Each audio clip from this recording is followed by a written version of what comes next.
그때 마침 두어 사람이 와서 빌라도가 어떤 갈릴리 사람들의 피를 저희의 제물에 섞은 일로 예수께 고하니 대답하여 가라사대 너희는 이 갈릴리 사람들이 이같이 해 받음으로써 모든 갈릴리 사람보다 죄가 더 있는 줄 아느냐? 너희에게 이르노니 아니라. 너희도 만일 회개치 아니하면 다 이와 같이 망하리라. 또 실로암에서 망대가 무너져 치어 죽은 18사람이 예루살렘에 거한 모든 사람보다 죄가 더 있는 줄 아느냐? 너희에게 이르노니 아니라. 너희도 만일 회개치 아니하면 다 이와 같이 망하리라. 하나님은 회개하지 않으면 망한다고 말씀을 하십니다. 예수께서 누가복음 12장 58절과 59절을 통해서 하늘의 재판관인 하나님이 심판하기 전에 주 예수께서 전하는 복음의 말씀과 여러 사역을 통해서 예수 앞에 나와서 그의 말씀과 그의 사역을 듣고 봄으로 하나님께 죄인임을 고백하고 죄를 고백하고 예수와 화해하여 하나님의 심판을 면하라고 이와 같은 말씀을 은유적으로 표현을 하고 있습니다. 그 말씀에 이어서 그때 마침 두어 사람이 충격적인 학살 장면을 목격하고 예수께 말씀을 드리는 장면이 나옵니다. 빌라도가 갈릴리 사람들을 학살하고 그 학살당한 사람들의 피가 제물에 섞인 일로 인해서 예수께 이 사건을 고했습니다. 바리새인들은 재난의 원인이 죄라는 생각이 있었던 겁니다. 가난과 질병이 죄의 결과라고, 죄의 형벌이라고 이런 생각을 가지고 있었습니다. 예수께서 두어 사람이 빌라도가 갈릴리 사람들을 죽인 후에 그들의 피를 제물에 섞인 일로 인해서 그 충격적인 사건을 들은 후에 예수께서는 말씀하시기를 너희는 이렇게 죽은 갈릴리 사람들이 이렇게 해를 받음으로써 그렇게 죽은 사람들이 현재 살아있는 모든 갈릴리 사람들보다 죄가 더 있어서 이렇게 죽은 것으로 죄가 더 있는 줄로 알고 있느냐? 예수께서는 그들에게 말씀하시기를 아니다. 너희도 만일 회개치 아니하면 다 이와 같이 망하리라. 이렇게 말씀을 하셨습니다. 그리고 나서 이들이 보고하진 않았지만은 예수께서 이미 알고 계신 충격적인 사건을 언급하시면서 곧 실로암에서 망대가 무너져서 18명이 치여서 죽었습니다. 그 죽은 자들이 예루살렘에 거한 모든 사람보다 죄가 더 많아서 죄의 형벌로서 죄의 결과로서 죽었다고 하는 이런 생각을 하느냐? 모든 사람보다 죄가 더 있는 줄 아느냐? 이렇게 물으시면서 예수께서 그들에게 말씀하시기를 아니다. 너희도 만일 회개치 아니하면 다 이와 같이 망할 것이다. 이렇게 말씀을 하셨습니다. 예수께서는 자신이 전하는 복음의 말씀과 자신이 나타내 주신 여러 사역을 보고 듣고 진정으로 이것을 받아들이고 하나님 앞에 철저하게 죄인임을, 철저하게 그 죄를 고백하며 예수와 화해하여 결국 하나님과 화해하여 하나님의 심판을 면하라고 이런 마음으로 이 말씀을 하신 겁니다. 그리고 난 후에 비유로 다시 거듭 말씀하시면서 하나님이 기회를 주셨을 때, 마지막이 오기 전에 회개하라고, 절박하게 긴급하게 회개하라는 의미에서 비유의 말씀을 전하십니다. 비유로 예수께서 말씀을 하시되, 한 사람이 포도원에 무화과 나무를 심었습니다. 그 무화과 나무를 심은 그 사람이 몇 년이 지나서 무화과 열매를 얻으려고 왔습니다. 왔지만 그 무화과 열매를 얻지 못했어요. 3년이나 거듭해서 왔지만 열매를 얻지 못했습니다. 주인이 무화과 열매를 얻으려고 무화과 나무를 심었는데 그 무화과 열매를 얻지 못하니까 그 무화과 나무는 더 이상 쓸모가 없는 겁니다.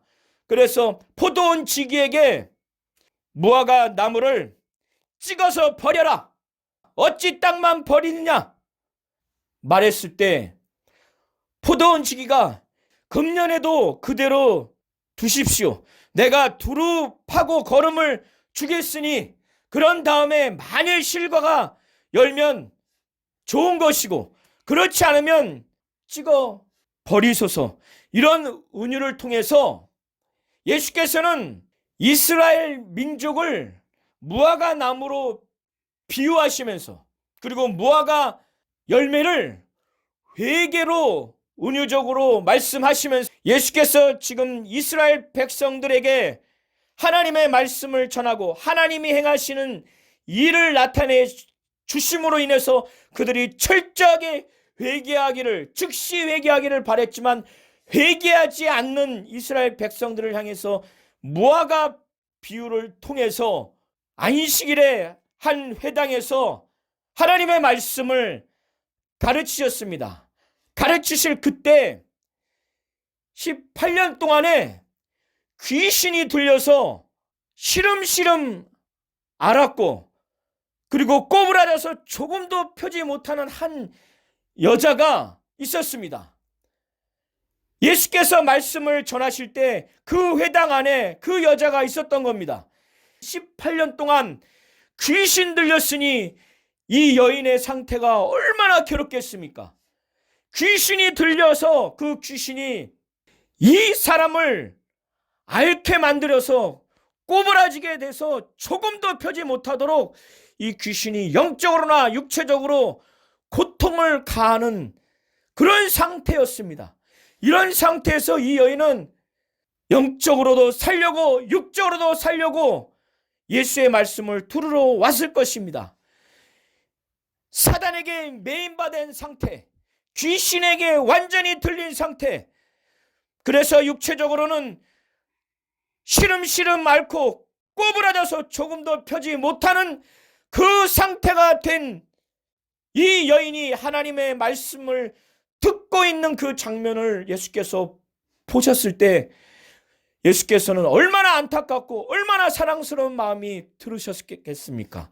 그래서 사단에게 매인반을 풀어주고 그 병에서 완전히 해방시키고 구원시키는 깨끗한 치유사역을 해주시고자 하는 마음이 간절했을 겁니다. 예수께서는 여자를 보시고 여자를 부르셨습니다. 그리고 말씀하시기를, 이에게 너무나 기쁘고 너무나 구원이 되고 해방이 되는 말씀, 여자여 내가 내 병에서 놓였다, 이렇게 말씀을 하시고 그 여자에게 안수를 하니까 정말 여자가 곧 펴서 깨끗함을 받았습니다. 이 여자가 얼마나 감격이 있고 기쁨이 충만했겠습니까? 그러니까 이것은 사람이 한 것이 아니라 하나님이 예수를 통해서 역사하신 것을 그가 느꼈기에 하나님께 영광을 돌리는 그 기쁨의 표현, 감격의 표현, 감사의 표현을 한 것입니다. 그런데 회당장은 예수께서 안식일에 사단에게 매인받아서 귀신 들려 18년 동안 시름시름 앓고 꼬부라져서 조금도 펴지 못하는 이 여인을 예수께서 깨끗함을 주셔서 이제 앓지도 않고 꼬부라지지도 않고 온몸이 사지가 멀쩡하게 돼서 하나님께 영광 돌리는 이 여인의 놀라운 사건을 보았음에도 불구하고 회당장은 안식일을 어겼다고 하는 그것 하나만으로 예수께서 사단에게 매인받아서 귀신 들려서 이렇게 고통 중에 있는 자를 치유한 것에 대해서 화가 난 겁니다. 예수께 대하여 화가 난 겁니다. 그래서 옆에 있는 무리들을 향해서 엿새 동안 일할 날이 있으니 그때 와서 병고침을 받을 것이요 안식일에는 하지 마라, 이렇게 말을 했습니다. 이것을 들은 예수께서는 이 회당장과 함께 반대하는 일단의 무리들을 향해서 외식하는 자들이라고 말씀을 한 겁니다. 이들이 진정으로 안식일을 지키지 않는 모습, 겉과 속이 다른 모습, 이 모습을 지적을 하시면서 말씀을 하시는 겁니다. 외식하는 자들이라고.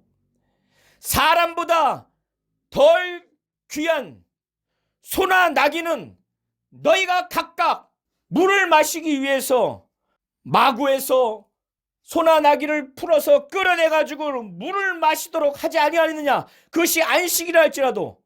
그런데 일반 사람도 아닌 아브라함의 딸, 믿음의 조상이라고 하는 아브라함의 딸, 아주 귀한 믿음의 자손인 이 여인을 비록 안식일을 할지라도 18년 동안 사단에게 매인받은 자를 풀어주는 것이 합당치 아니하느냐. 사람보다 덜 중요한 소와 나귀가 갈증이 있을 때 그 갈증을 해결하기 위해서 물을 마시는 것도 안식일을 할지라도 할지언데 목마른 갈증의 정도가 아니라 18년 동안 사단에게 완전히 묶여서 귀신 들려서 시름시름 앓고 꼬부라져서 조금도 펴지 못하는 이런 상태에 있는, 영적으로 사단과 귀신에게 완전히 눌리고 매인받은 이런 여인, 그리고 이 영적인 악의 세력들에 의해서 육체는 너무나 고통스러운 상황에 있는 이 여인을 풀어준 것이 합당치 않으냐? 너희가 소와 나귀는 목마른 것, 그 작은 것 하나 해결하기 위해서 안식일을 범하면서 지금 내가 이렇게 역사한 이것을 안식일을 범했다고 분을 내느냐? 이런 의미에서 회당장과 일단의 무리들, 예수가 지금 안식일에 이런 역사를 한 것을 반대하는 자들을 향해서 외식하는 자들 하면서 이 말씀을 하시는 겁니다. 이 말씀을 들으니까 모든 반대하는 자들이 예수의 말씀을 듣고 부끄럽게 여겼습니다. 그게 당연히 예수의 말씀이 옳기 때문에 그런 것입니다. 그리고 반대로 온 무리는 예수의 하시는 모든 영광스러운 일로 인해서 막 기뻐한 그 형국이 된 것입니다. 예수께서는 하나님의 나라와 하나님 나라의 능력을 이 여인의 병을 치유하는 과정을 통해서 사단에게 매인받은 여인의 영적인 상태를 완전히 풀어주시고 귀신 들린 상태를 완전히 풀어주시고 그리고 육체의 질병의 상태를 완전히 고쳐주시는 이러한 것을 통해서 하나님의 나라와 하나님 나라의 능력을 나타내 주신 것 같습니다. 그래서 예수께서는 하나님의 나라를 무엇과 같은지, 무엇과 비교해서 이것을 나타낼까, 이 고민 가운데 두 가지 비유를 말씀을 하셨습니다. 하나님의 나라가 무엇과 같을꼬, 내가 무엇으로 비유할꼬. 첫 번째 비유로 드신 내용이 마치 사람이 자기 채전, 자기 밭에다가 갖다 심은 겨자씨 하나과 같으니, 겨자씨 하나를 심으니 그것이 자라서 나무가 되어서 공중의 새들이 그 가지에 깃들을 만큼 아주 커졌다는 겁니다. 하나님의 나라가 이와 같다는 겁니다. 시작은 미묘하지만은 예수께서 하나님의 나라를 나타내 주시고 하나님 나라의 복음과 하나님의 나라의 능력을 나타내 주셔서 이스라엘 민족에게 그것을 나타내 주시는 과정에서 엄청난 박해와 장애와 저항을 받았지만, 하나님의 나라는 사람 보기에 미약하게 시작됐지만은 그 결과는 엄청나게 클 것이라는 그 함의가 있는 비유를 하신 것으로 하신 것 같습니다. 그리고 또 가라사대 내가 하나님의 나라를 무엇으로 비할꼬? 예수께서 두 번째 하나님의 나라를 비교하려고 드신 비유가 마치 여자가 가루 서말 속에 갖다 넣어 전부 부풀게 한 누룩과 같으니라. 가루 서말 가운데 누룩을 넣었을 때 처음에는 아무런 변화가 없지만 시간이 지나면 엄청나게 부풀려지듯이 하나님의 나라의 영향력은 이렇게 엄청난 영향력을 줄 수 있다는 것을 말하는 것 같습니다. 이와 같이 예수께서는 안식일에 회당에서 가르치시고 18년 동안 귀신 들려 앓으며 꼬부라져 조금 더 펴지 못하는 이 여인을 치유하는 사건을 통해서 회당장과 일단에 반대하는 무리들이 저항하는 이런 과정을 통해서 하나님의 나라와 하나님의 나라의 능력을 나타내 주신 과정에서 예수께서는 이 사건을 통해서 하나님의 나라를 비유로 설명하기 위해서 두 가지 비유를 통해서 하나님의 나라를 설명하는 것 같습니다. 예수께서는 각성 각촌으로 다니시면서 가르치셨습니다. 그리고 가르치시면서 예루살렘을 향해서 여행을 하고 계셨습니다. 곧 예루살렘을 향해서 길을 가는 여정이었습니다. 그때 혹이 여짜오되 어떤 사람들이 주여 구원을 얻은 자가 적습니까? 이 질문을 하니까 예수께서 말씀하시기를 좁은 문으로 들어가기를 힘쓰라. 너희에게 이르노니 들어가기를 구하여도 못하는 자가 많을 것이다. 결국에는 적다는 의미입니다. 예수께서는 하나님의 말씀을 전하고 하나님이 행하시는 사역을 나타내 주시는 이와 같은 사역을 하시는 과정에서 이스라엘 백성들 대부분이 예수의 말씀과 사역을 거부하는 것을 보시면서 그거를 느끼시면서 그들이 때가 오기 전에 하나님의 심판이 오기 전에 예수의 말씀을 듣고 예수의 사역을 보고 진정으로 돌이키기를 원하시는 차원에서 또 비유로 말씀을 하시기를 집주인이 일어나 문을 한 번 닫은 후에 너희가 밖에서 서서 문을 두드리며 주여 열어주소서 하면 저가 대답하여 가로되 나는 너희가 어디로서 온 자인지 알지 못하리라. 이렇게 할 것이다. 그때 너희가 말하되 우리는 주 앞에서 먹고 마셨으며 주는 또한 우리 길거리에서 가르치셨나이다. 그러나 그 주인이 너희에게 말하기를 나는 너희가 어디로서 왔는지 알지 못하노라. 행악하는 모든 자들아 나를 떠나가라 하리라. 이렇게 예수께서 말씀을 하시는 겁니다. 예수께서는 질문을 하러 온 이스라엘 백성들에게 집주인이 일어서서 문을 닫아서 더 이상 들어올 수 없는 상태가 되기 전에 예수의 말씀을 듣고 예수가 행하신 사역을 보고 진정으로 회개하고 돌이키기를 원하는 차원에서 이 말씀을 하시는 겁니다. 여기서 집주인은 예수를 말씀하시는 것으로 보면 됩니다. 우리가 여기서 잘 보셔야 될 것은 이 사람들이 결국 구원을 받지 못한 사람들이 집주인에게 말하기를 두드리면서 말하기를 우리는 주 앞에서 먹고 마셨습니다. 주님은 또한 우리 길거리에서 가르치셨습니다. 육체적으로 예수님이 말씀을 전할 때 그 앞에 있었다는 겁니다. 그리고 주님 앞에서 먹고 마셨다는 겁니다.